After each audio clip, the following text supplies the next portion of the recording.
Do you feel like you're losing yourself in your marriage trying to please and serve your spouse? You feel like you're giving and giving and giving. You get exhausted, overwhelmed. Your relationship seems more like a nightmare. It feels more like you are living a horror story than an actual marriage. Well, this video is for you because I will share with you how to make your spouse a top priority without sacrificing your sanity. That's what's coming up next right here on Not Easily Broken. Let's have this conversation.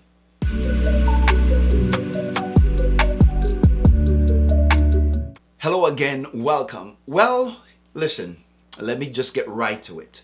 When you think about relationship, we often talk about love, romance, intimacy. We talk about connection. We talk about sex and all these great things. It's important for marriage. Yes, it is. But one essential element that's often overlooked is prioritizing your partner without losing yourself in the process. Many of you can relate to the struggle of juggling your own needs, your own desires, and the responsibility that goes along with those of your own partner. It is easy to get caught up into the daily grind. Come on, let's be real about it. And oftentimes you know about it, you see it happening, but sometimes you can't create a balance. Your relationship becomes an afterthought. It's not at the forefront of your life anymore. You get stuck into the rut, feeling overwhelmed. You're stressed out and guilty about being able to make time for yourself and for your spouse. And to add to your personal responsibilities such as family, your friends, your health, your well-being, your mental health, your spiritual health.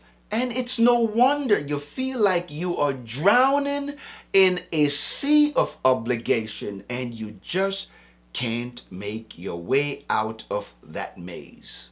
And my friend, if this is adding value to you, please do us a favor and hit that like button. It is the best way that you can show your support to help us grow here on YouTube.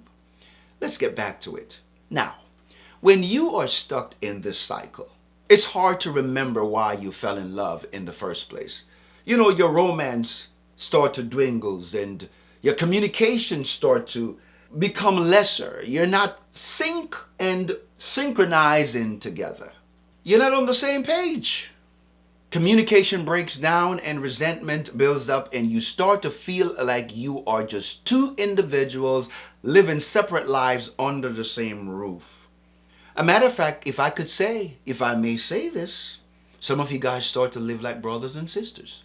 It is said that familiarity breeds contempt.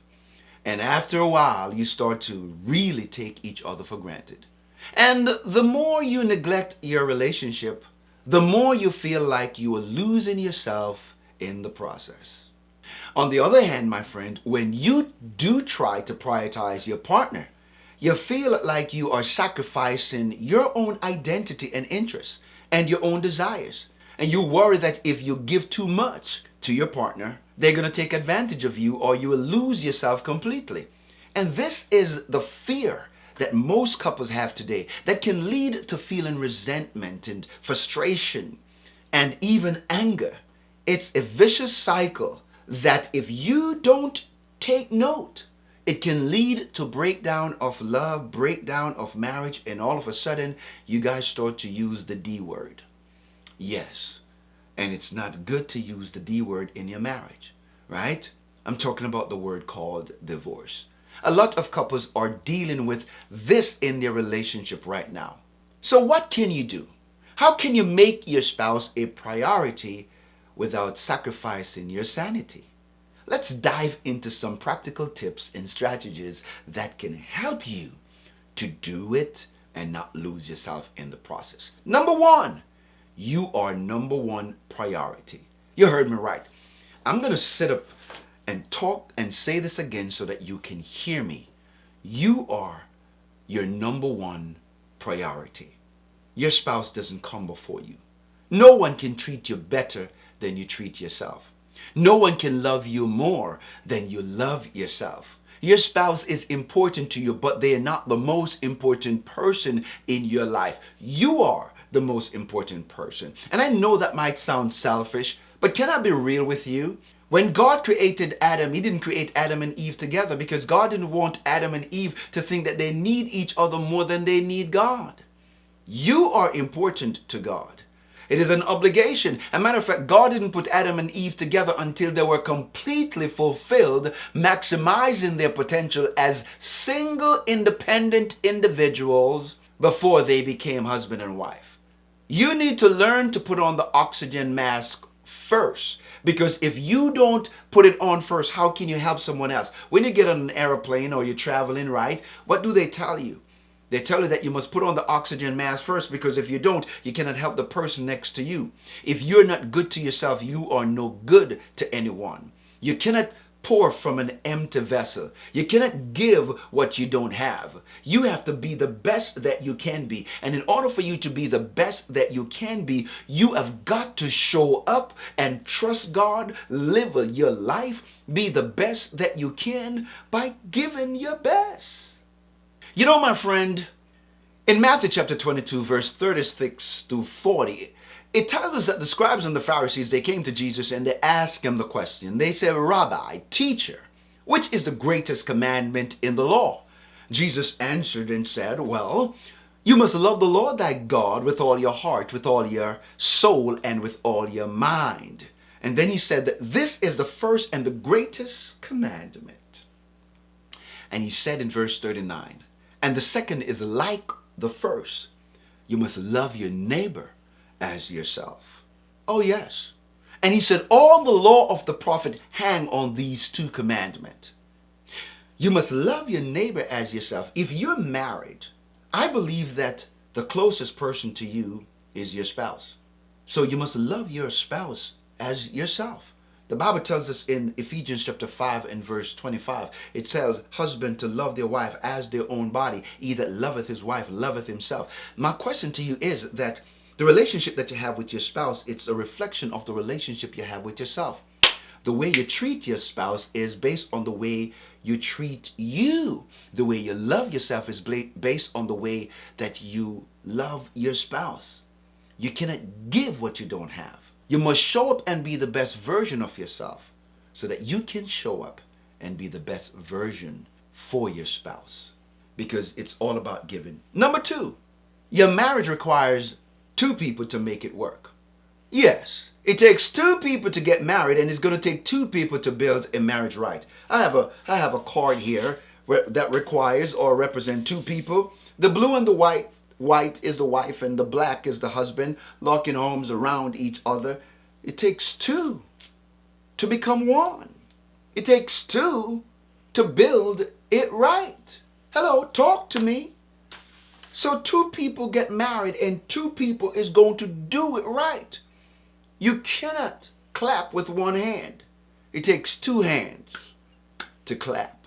So you need to clap together, work together, build together, come together, synchronize together, create a rhythm in the marriage together. You cannot be the one just giving and giving and giving and giving and giving and giving and you don't receive back. You're going to be exhausted. You're going to be overwhelmed. That's what we call one-sided marriage. One-sided relationship does not work. Both spouses are responsible for showing up and serving each other in the marriage. In Ecclesiastes chapter 4 and verse 9, it tells us that 2 are better than 1 because they have a good return on their labor. Both of you must become good servers in the marriage. Marriage doesn't like selfish people. No, it doesn't. It's going to spit you out. It's going to expose you for who you are and who you're not. I like to say that marriage is a great revealer of one's character. And you have got to show up to be the best that you can be so that your spouse can be the best that they can be. Number 3, schedule regular date night. Yes, regular date nights is important. Schedule regular date nights can work wonders for igniting the flicker, the spark the fire, the flame in your relationship. Oh, yes, my friend. It doesn't have to be anything elaborate. It could be a simply dinner date. It could be walking in the park. It could be just watching videos and chilling. It will reignite the passion. It will reignite the flame. Yes, my friend. Number 4, take a vacation. Go away, the both of you. As a matter of fact, I've often maintained that there's something special about vacation sex. I don't know what it is.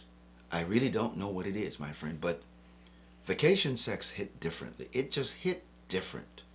I mean, it brings out the freak in us. Well, I don't know about you, but I know my wife and I, oh Lord God Almighty, have mercy, Jesus. It just does something to us. As a matter of fact, we have this thing that when we're planning for vacation, right, we kind of withhold from sex at least 1 to 2 weeks before vacation. We're that disciplined. I mean, we've been married for 30 years, you know what I'm saying? So, hey, listen, discipline is a part of what makes relationship work, right? But man, I'm telling you, once we get into that hotel room, once we get there, it's on, man. Oh, yes, it's on. Anyway, number 5, open communication is key. Yes, open communication make your partner feel safe. It makes them feel heard. Yes, and when you take the time to listen to each other, you're building trust, my friend. You're showing empathy. Yes, you're putting yourself in their shoe. You're trying to understand what they're thinking, how they're feeling, and by simply talking, things through, it really helps, to bring honesty. It makes you feel desired. It makes you feel needed. It makes you feel important. And it really avoid misunderstanding and conflicts, and bad communication is not healthy for marriage. It is just not healthy. Number 6, set boundaries. Setting boundaries is another essential aspect of prioritizing your partner without losing yourself in the process. When you set healthy boundaries, you're able to maintain your individuality while being present with your partner, which means that, hey, baby, this is what I'm going to do. This is what I don't want to do right now. You set those boundaries. It's not about control. It's about having a peace of mind. Maybe you need to just do things, on your own. Maybe you could just go out with your girlfriend, go out with your husband, whatever you need to do. Go out with your, husband can go out with their male friends, and wives go out with your girlfriends. Make sure that it's friends of the same sex, not the opposite sex now. You don't want to cause no problem now, right? But yeah, do things, learn a new hobby. That will help you, right? Number 7, here's another powerful strategy for showing appreciation and gratitude for your spouse. You see, when you express your love and gratitude, it strengthens your bond and it helps you to feel more connected. It's simply but yet a very powerful way to prioritize your partner without losing yourself, without feeling like you are giving too much or giving your all. Yes, my friend. I remember, in my marriage when my wife and I were going through, and we felt like we were just not on the same page anymore. Our stress level was high. We were in school and she was going to college. We were raising our kids and we just got overwhelmed. We just felt like we were, distance from each other. You know what I'm talking about. And we had to pivot. We had to stop everything, like time out. We used to nitpick and have arguments over things that never used to be an argument before. And it's those moments when you begin to realize that you're not really doing something right. You know what I'm talking about? You start to feel like, man, we're not seeing eye to eye. We're not on the same page. And I decided to just shift. I decided to pivot. I decided that, listen, we need to change the setting on the thermostat. We need to cool this down. We need to level this so that we can really start feeling connection and the connectivity and the oneness, the bonding again. And the moment we did that, everything starts to change. My wife started to feel relief, and I started to realize that I need to invest a little bit more in some of the chores at home. And We just decided that we're going to become partners again. And this is what happened when we start to take each other for granted because we've been together for too long. I've been married for 30 years. And it's easy for you to take your spouse for granted. Trust me on that. It's easy for you to do that. And so we started to communicate more often again and openly discussing our feelings, sex, intimacy, problems. We just decided to reset our marriage. And what's good about resetting is that you can always reset with the same person over and over again. We made a conscious decision, a conscious effort to show appreciation to each other. I made a conscious decision to show appreciation to my wife. And when I do that, it takes the pressure off me because you love where you give, not where you get. Our relationship begins to flourish again, and we just felt so connected more than ever before. You see, the thing is, prioritizing your partner doesn't have to mean sacrificing your own identity and sanity. No. When you make your partner a top priority, you're not only nurturing your relationship, but it gives you an opportunity to create a balance, because there are things that you need from your spouse that you cannot get from yourself. That's why it's a partnership. That's why it's important for the both of you to be on the same page. Because in a marriage, there are needs that you cannot carry out without your partner involved. Sex is one of them. Great sexual intimacy doesn't happen by yourself. It's happened with the both of you. Great sex is not just about you. It's about the two of you. And so when you're showing up for each other, when you're showing up for each other, you're also showing up for yourself. I think it becomes more one-sided when people start complaining. When you start to become frustrated rather than explain where you are, it can be very overwhelming. So what is the takeaway from this video? What is it that I'm trying to explain to you? What is the substance? What is the plan of action that you need to take, or what do you need to remember? Firstly, remember that prioritizing your partner doesn't have to mean sacrificing yourself in the process. No. Always remember that you're number one. Always remember that you are the key component to your life. Always remember that you cannot give what you don't have. So you have to invest into yourself so that you can have more to give to your spouse. And you do this by taking priority with yourself, spending quality time with yourself, learning about you, taking care of your health, taking care of your mental state and your mental well-being, your spiritual, your physical, your emotional, right? And by scheduling regular date nights, practicing open communication and setting boundaries, and showing appreciation for each other regularly, I believe it will be the difference maker in your marriage.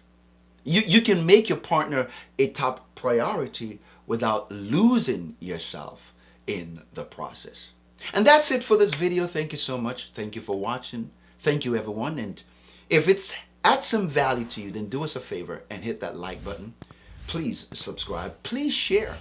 And if you have any personal story, how you prioritize your partner and not lose yourself in the process, then we'd like to hear it in the comment section. Please do. Please share again and let us know how this video was a blessing to you. And so that's it, my friend. Thank you again, and may God bless you. And please check out this other video. It's going to bless you. It's going to give you some substance that you need in order to build and maximize yourself and build a better marriage. God bless you. Any grace.